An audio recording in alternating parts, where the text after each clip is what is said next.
My name is Jonathan Diaz. Um, I own Empire State Towing, also numerous companies we own in the towing industry between New York and Atlanta. Our main company is Empire State Towing. We've been in business for since 1994. Um, we uh, we work directly with a lot of manufacturers now. So I grew up in New York City. Yeah, I grew up in New York City. I grew up in Upper Manhattan, Upper West Side, Washington Heights. Uh, Big Spanish community. We grew up. Oh man, that's it. We grew up, the best we could. I had a great mom, great dad.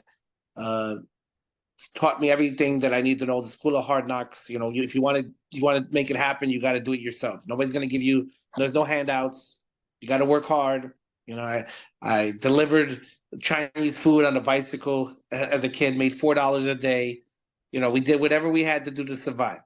So, I worked in a parking garage for numbers of years with my father, and I saw tow trucks coming into the garage and picking up cars on a daily basis. And I thought it was the coolest thing in the world.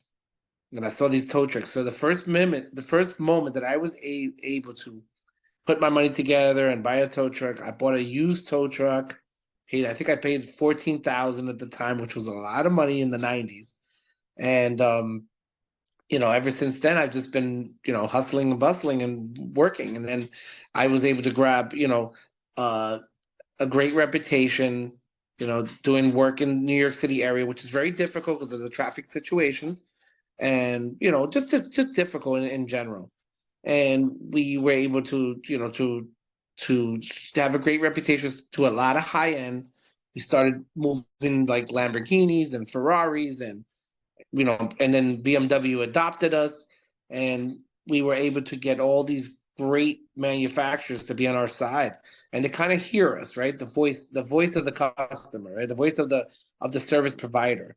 And we've been working with them ever since with a lot of manufacturers, and that's how we do New York City now. And everything is, it's we're still rushing, we're still trying to get there fast, but we try to do it safe at the same time.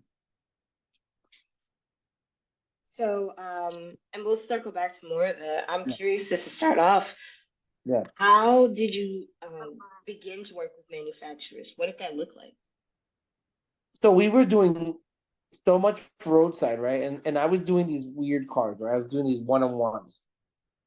So the manufacturers didn't. So I started with like I started with Lamborghini, and this is before I owned it and stuff like that. So we were moving like one-on-one cars for high-end individuals, anybody, Tommy Mottola, Jay-Z, every rapper you can imagine, and anybody that's starstruck, right? And we started moving these one-on-one cars. So we started working with, so let's say Lamborghini. So everybody saw us moving Lamborghinis around. And then when everybody had a problem, said, who can we call? Say, call that guy around that moves the Lamborghinis around all day long. And that's kind of how we got our footprint in. No, that's really awesome. How'd you start Yeah. towing for Jay? So I was really good at what I did. Mm. And the word spread, and I was really cautious. And this was me myself doing it. There was no help at the time. It was just me myself working a lot of hours, long weeks. Everybody mad at me because I couldn't hang out. I didn't have time to hang out. I was that kid, but I was always working, right? And like so I got this good rep. And then, in New York City, at the time there was only a few high-end dealerships. So I started working with Manhattan Motor Cars at the time, which was Lamborghini of Manhattan, and I was working with them for about 20 years. And like they were prepping me up at the same time. They would tell customers to call me straight, and we were able to get those connections. And that's kind of how we built our reputation. And then from that, like we started doing work for Maserati, corporate. And then when a prototype came in, like to the car shows, New York Car Show is just like the car show they have in Paris. And we were at the car shows delivering these new prototypes. And that's kind of the manufacturers kind of adopted us from there. We were able to meet these big manufacturers. And then they started to give us like cars to kind of hey, tow this car and, kind of see what you think about it. How can we do it? How does it work? How are you going to strap it? And then, I met a great guy in the industry. I met this guy named Paul Stevens. And Paul Stevens is very connected with the manufacturer. He does all the training programs, and with those training programs, they put them into the manuals of the cars, and with those, and he kind of put me in the game, and he kind of showed me how to do things on a different level. And with that help, we were able to kind of, be work with anybody. Nice. I'm almost Hmm. so that like begets like two other Yes. questions for me. One is, Mhm. how long were you hustling solo when you started this company? Oh, I gotta think. I hustled solo for about from 1994 we started, and then we went into about 99. And in 99 I couldn't keep up. Like I was in high demand. So for the first 4 years, 3, 4 years, I was in high demand. And then I had to hire another guy. And then we started working 24 hours. And that's kind of when we started working 24 hours, right? And then there was two guys in one truck. And then I had to buy another truck. And then the two trucks became three, and the three became five, and the five became seven. And that's kind of when we started building up. So it was in the early 90s, late 90s, sorry. And that's when we started getting really, really busy, and I couldn't keep up. I can't keep up now sometimes, but I'm kind of not adding any more stuff to the equation. I'm just, we have great guys, a great team, and we just, I'm just working with them more individual now Hmm. than hiring new guys. It's a private club. You got to be a member to come into this club. Yeah. I Yeah. want to hear more about the Yeah. mentorship aspect. Sounds like that was like a big deal for the up leveling of your business. With your mentor, what made him a good mentor, and what do you now mentoring the next generation? What do you take from those lessons? What do you add to it? So I had a lot of mentors in my life. Right? My dad was the first one. My dad, so in Washington, I didn't understand the things that my dad did. So my dad kept me working all the time. He kept me working 12 hours a day from 7 in the morning to 7 at night. And I was mad at him, and I thought he was being a bad dad. And in actuality, he kept me working so much that I could never get into trouble anywhere else. And then he taught me then this gave me a drive that all I wanted to do was just work, right?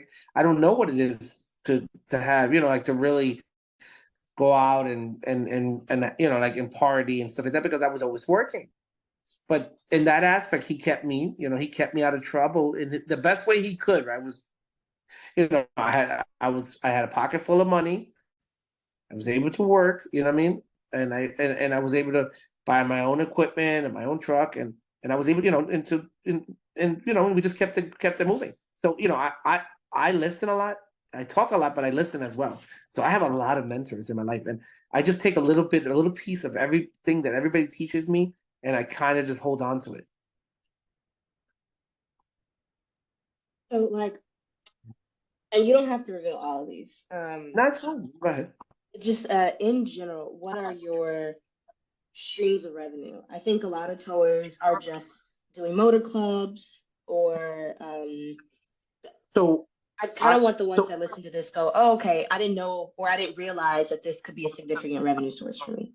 So I used to work only so back in the days there was no motor clubs. Motor clubs was very rare. So you came in a dealership, and then the dealership made you, it's called dealer preferred. And then when you were dealer preferred, the motor clubs had to deal with you. So otherwise you would just anybody, like you just signed in, you were anybody, but you weren't really getting great rates, you weren't really doing much. But as a dealer preferred, you had more options to kind of negotiate the way you did business with the motor club. So I was before that. So when I worked with the dealerships, I didn't work with the manufacturers in the beginning. When I worked with the dealerships in the beginning, the dealerships used to take my invoices and then mail them to the manufacturers, get me a check, or they would get the check. They would either write me the check, right, or forward me the check. and then that's how I got paid. So this is before motor clubs. Not they were motor clubs, but this is like when you worked, like with Porsche at that time. They would take my invoices, send them to Porsche. Porsche would reimburse them, and then I would get paid. So that's how. That's kind of. And then when the motor clubs first came in, then they kind of said, "Hey, John is our guy. Deal with him." And then that's kind of how we got hooked up with the motor clubs. So then I didn't think motor clubs were going to be any kind of generate great revenue. I thought, it was just like a pass through to me. And the motor clubs, so I started just, on the high end side. And I was just doing Porsche and stuff like that, and Lamborghini and, and Bentley and Rolls Royce.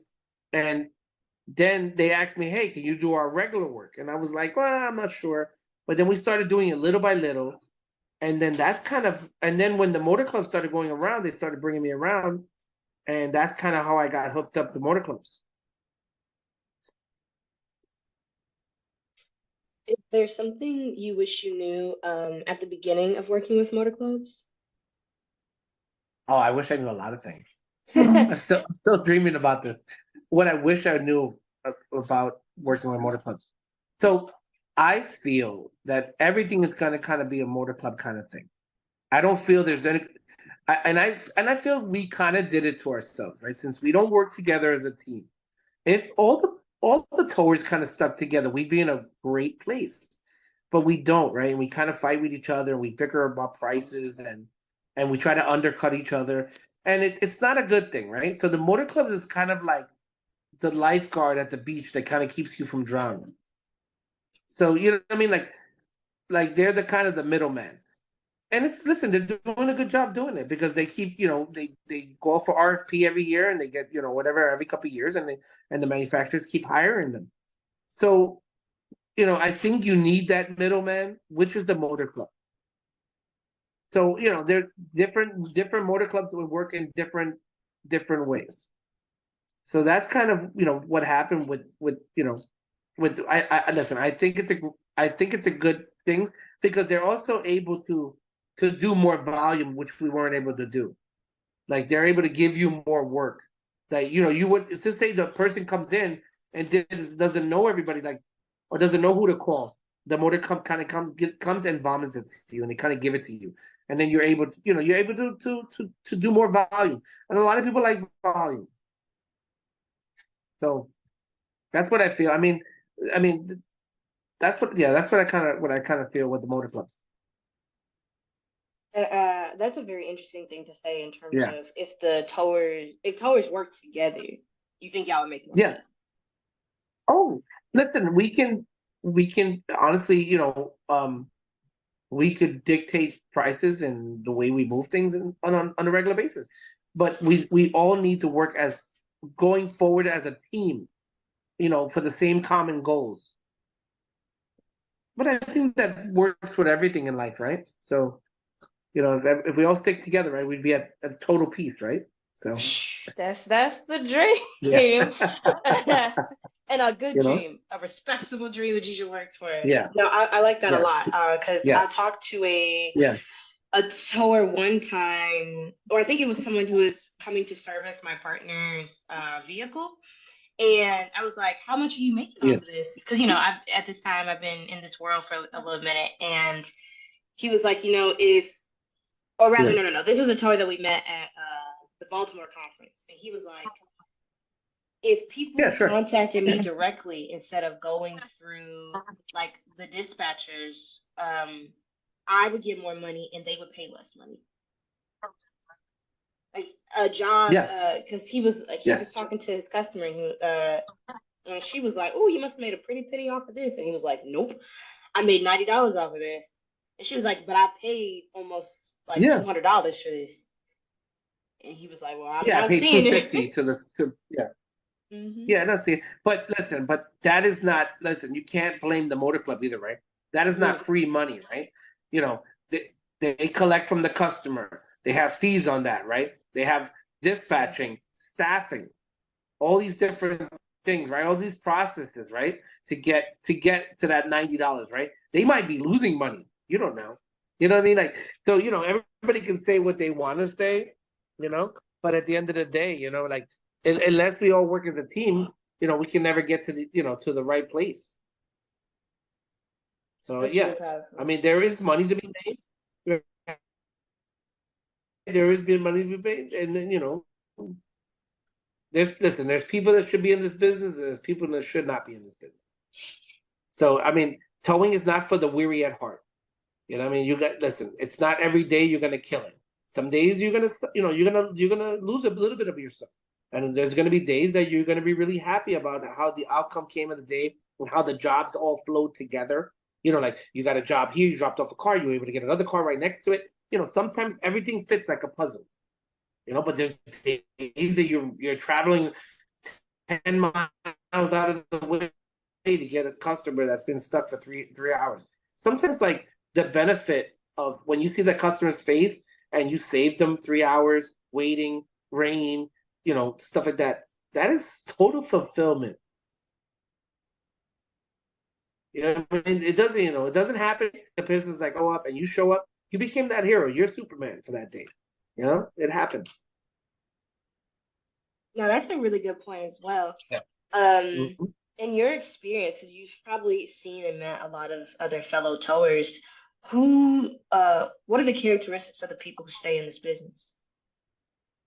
Say again, I couldn't hear you. Say again. Over the course of your career, you've gotten to know a lot of different towers, I assume. Yeah. In that, what are the kind of people that you find that stay in this business versus the people who aren't necessarily cut out for this? And not that it's like a good or bad thing, it's just like this isn't for you.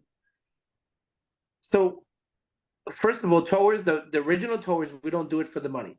Even though we do it for the money, but we don't do it for the money, right? We do it because it's the way of life, right? And we find it's kind of what we do. It's just kind of where we fit, right, in this world. The people that I've seen doing it for a long time are similar. They have great organization skills. They're great with people because it's a people business, right? It's not just the metal, right? It's not just the car. You have to deal with people and different personalities, and you have to apologize a lot. In this business, you apologize a lot. You apologize for the car breaking down, even though it's not yours.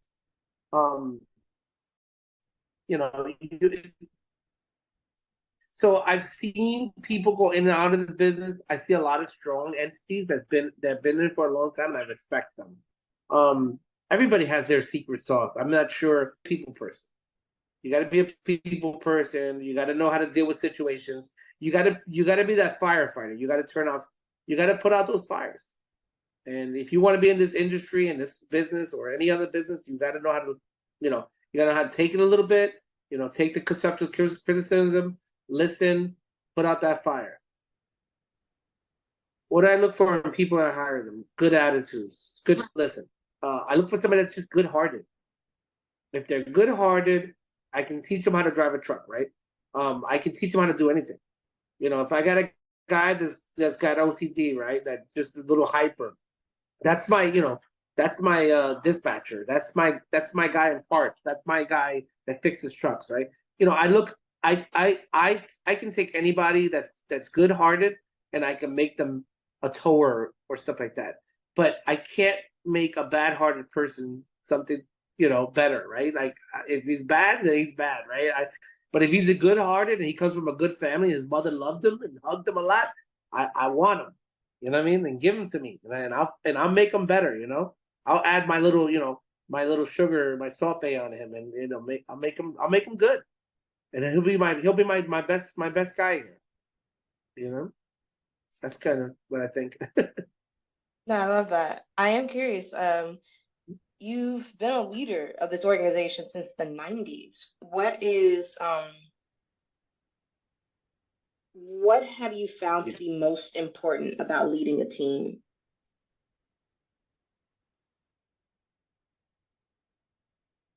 Well, everything, it keeps changing, right? Like, our expenses are getting higher. Everything, labor is getting tougher. Yeah, listen, we train a lot of people and we lose a lot of people, and we regain new help. It's hard to retain good people. And that's just not, it's not on our side, it's just in general. Right? I think everything after COVID, everybody kind of, reflected on life and said, maybe I want to, I want to make a right instead of making a left. So, we try to retain, as much as we can. My retention is about 3 to 7 years with an employee. So we try our best. I mean, but the situations keep changing. Fuel is getting expensive. Traffic is getting really bad, and I think it's everywhere right now. I don't think it's in one location. Traffic is just getting really bad.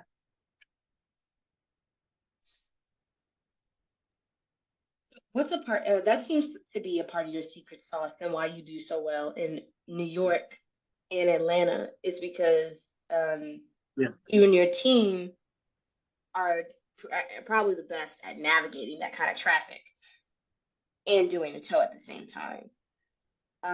Yes. What do you feel like gives y'all the edge there?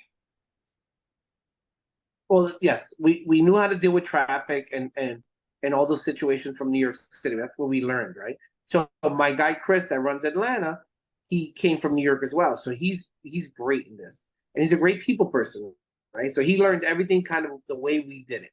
Man, he took that sauce and he's running it in Atlanta with it. And people, so listen, you either get on board or you jump off that ship and, move out the way, right? And a lot of people have jumped on board with us, and we've been doing really well in Atlanta. The market keeps changing. Listen, Atlanta is up and coming. It's beautiful. I recommend it to anybody. It's a great place to live. People are super friendly. I think we're doing it well. So so that's kind of where we went into that market when BMW invited us to go in that market. We were kind of skeptical in the beginning, and it took us a little while to get our feet wet. And once we did, we ran with it, and we've been doing pretty decent so far. So good.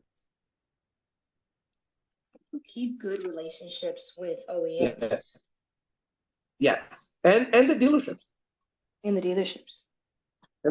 Yeah. Oh no, how do you keep good relationships Oh, with them? how do I? Oh man, that's a lot. That's I don't know. How do I keep good relationships with the OEMs? Listen, I can just say one thing, right? Whatever you say you're gonna do, execute. Do it. No excuses. You don't. There's nothing about it. Like, don't say, maybe I can't. I'm not sure. Whatever you say you're gonna do, be a man of your word or a woman of your word, and execute. And that's, I think, and be honest. Just be honest. If you can't make it on time, just tell them the truth. You can't make it on time. If you can't do something, just be honest. I think if you follow those rules, I think that works with everybody, not just the OEMs. So I've kind of always done that. If they ask me, "Hey, can you do this?" and I can't, I'll say, "Listen, I don't think it's for me. I don't think I can do it." And they know me as being straight and telling the truth. And that's kind of what's been my motto, right? And that's kind of how I work with OEM. And I kind of work with all my workers and all my people and all my employees. That's kind of what works for me. What do you think when it comes to other people in your industry? Do you have like, because I feel like a lot of people have like a list of like complaints or things that they wish other people in the industry knew? Do you have anything like that? I just said, like what I said before, I just think that if we all work together for the same common good, I think we can get there. Define that common good for me. Like if So, you I all mean, did work together, I what don't would it look know. like? Everybody has their own. I mean, listen, we work as a nice, good industry. Cut off all day, try to be, try to treat the customer well. Don't, don't be greedy. Just make it nice. Make it meet that manual. You know what I mean? The customer service manual. And I think if we all follow those processes, we should be able to get through it. And everybody can make a nice little penny on it. Everybody feels good about it. You work your day, everything works out right, and then you go home and go to sleep and wake up for another day and keep it moving. Could you say the first part again? I lost you a little bit and I want to make sure the recording got it. You lost it? Can you see me now? Oh yeah, no, I can totally see you. Your audio just cut out for a little bit. It did. So I said, if we all work for the same common good, I think we can get there. And when you define the common good, The common good, like I said, don't be greedy, stay clean, try to do everything as proper as possible. And if be good to the people, do what you say you're gonna do. And I think anybody in this industry can thrive. when it comes to safety, what are your biggest towing pet peeves? So safety, right? You have Mm. to. I mean, safety can. Are we talking about safety of the tow trucks or safety of the drivers? Oh, let's do tow trucks Of the first, cars then that we we're can towing. talk about the drivers. So safety, right? So we're checking the drivers, making sure their history is good. We're making sure they have good, not too many accidents. They're good employees. Those are the first things you got to start with. Good people, stuff like that. Then, what do we do? Like, we do a lot of training here. So the guys probably run a. Listen, you get hired here. It's not the nicest thing. You get hired. You run around for about 2 weeks as a passenger in the tow truck, just learning how to put your strap in, just how to hook up a car. Then after that, another week, 2 weeks, you're driving with a senior driver. So we try to be the safest we can. So it takes about a month to get hired with us. Some people make it. Some people, if you're trying to just come in and make money and just, I came with experience. Yeah, you might be experienced, but you're not experienced the Empire way, the way we do things. And that takes a while. So on that safety side, that they're running around with a senior driver about 30 days, 15 to 30 days. And, what I mean, and different traffic situations, different hookup of cars situations, going around meeting our people in the dealerships, because it's not about just like just getting hired. You gotta meet who you have to meet at the dealerships. So they have to meet the dealerships. They have to meet the processes. Yeah, yeah. So they meet the dealerships. They meet the processes. They have to know where to drop the cars, not be in the way. Stuff like that. So that's kind of what we do. So when you get hired, you have to do all those things. Then we hire you. Then we work on schedules. We might not even know what time you're going to work. So it's a whole big process to get hired. About a month. And you think having that process like written down was a game changer for you? So even written down, but it's all verbal, right? And it's all done by seeing. People have to see it, they have to touch it, they have to feel it. Once they do it, it's like wash, rinse, repeat. And after they do it, it becomes second nature. So, would you call that your whole onboarding process, or is there like also a written aspect? There's written that's a lot of that's onboarding. I mean, we have a lot of little things that we do in the middle there too as well. We listen, we care about our people, right? So, so when we hire them, it's like we married them, right? And everything's our relationship to our drivers, right? They're moving houses, right? They're not moving cars, they're moving little houses. So, we it's all about the relationships. It's all about us talking to them a lot and keeping them safe inside and making them feel warm. And then they can work for us. Because everything else after that comes out easy. Talk to us a little bit about the working with the Department of Transportation. How has that been for you? Oh, we mean with the DOT stuff that we've been doing? So, is that what you're talking about? Yes. So DOT lately has been really up with their P's and Q's, right? And DOT is not playing around anymore, right? They're doing interviews, they're doing safety, assessments and examinations with you. They're meeting you, right? They want to talk to you. They want to give you the information, and they're talking a lot to us. So there's a lot of things right now when you hire somebody, like you need to keep records of everything. DOT is not fooling around anymore. So you better be compliant. You better have your hiring record. When you hire the person, doesn't matter if you if you hired the person 10 years ago, you better have his application in a file. Better have all his licenses, everything, his medical card. Before, people didn't need medical cards. You need medical cards now to drive a tow truck. You better have. They want to see timesheets. They want to see what time the guy starts and what time the guy leaves. How many days a week does he work? So DOT is not fooling around anymore. And you better be compliant if you want to, if you want to be in business. So that's been my experience with DOT. I mean, listen, my experience has been a good experience. We keep a lot of records. We're pack rats here with our records. We keep a lot of records. We try our best to be compliant. And right now, that's what it's taking. You better have your records. Keep everything in a record. No, that's very important advice. I'm also curious, do you do towing for the city or like any like government bodies like that? Yeah, so I do rotation. I do.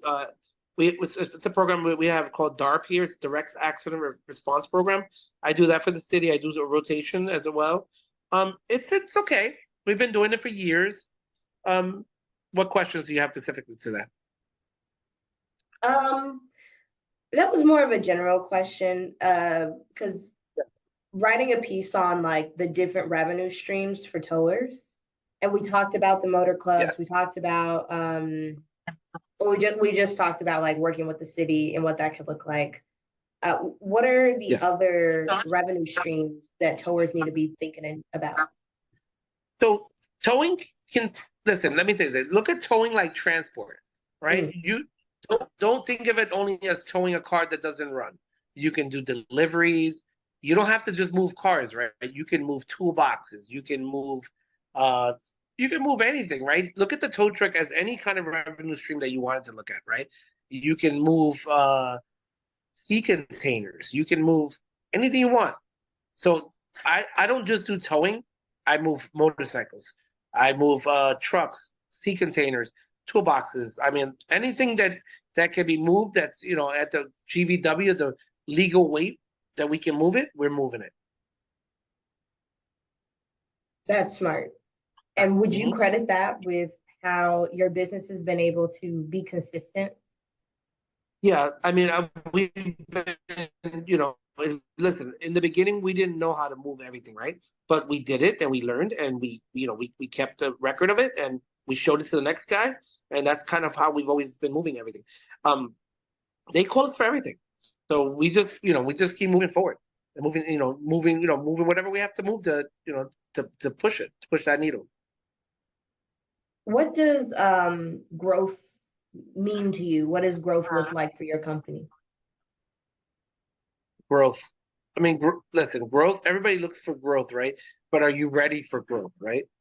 Growth comes with, more labor, more hours, more time, more variables. So, I mean, depending of, growth is scary. Like in my way, I look at it like it's scary, right? When I was scared to grow in the beginning, I looked at things totally different than I look at it now. I started towing, and I can just use this as an example. I started towing using a pencil and a paper, right? And we were writing all the jobs down, and everything was through a phone, right? And we were getting our dispatches, through a phone, and people would call us, and everything was verbal, right? Now everything is digital. Say 90% of the business, 80% of the business is digital. We get a job from the air, we grab it, we pull it, we throw it back to the driver. And it has changed everything. And it changed growth, right? We were able to do, from say 10 calls a day now to 100 calls a day.